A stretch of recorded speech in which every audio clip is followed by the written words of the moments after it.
بسم اللہ الرحمن الرحیم۔ شروع کرتی ہوں اللہ کے نام سے جو نہایت رحم کرنے والا ہے۔ ایک عرب حور آئینہ والا محل۔ حضرت بن خطاب نے یہ آیات پڑھی، پھر فرمایا، جنت میں ایک قسم کا محل ہے جس کے 4000 دروازوں کے پھٹ ہیں، ہر دروازے پر 25 اور 50,000 حور آئینہ ہیں، اس میں کوئی داخل نہیں ہو سکے گا مگر نبی۔ پھر فرمایا، یا رسول اللہ، آپ کو مبارک ہو۔ یا صدیقی رضی اللہ عنہ کو داخل ہوگا۔ پھر فرمایا، اے ابوبکر، آپ کو بھی مبارک ہو۔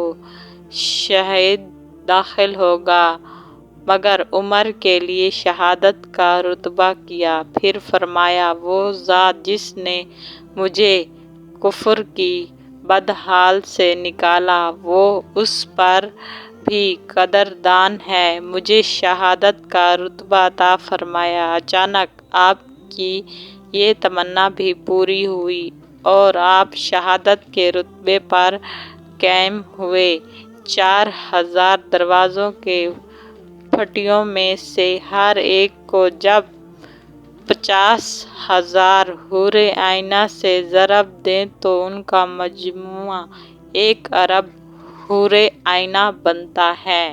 جو جوان ہو، حسن جمال ہو، گورا رنگ کی ہو، سیاہ آنکھوں والی ہو، اور حور آئینہ کی جمع ہے، اور اس عورت کو کہتے ہیں جو عورتوں میں سے بڑی آنکھ والی ہو۔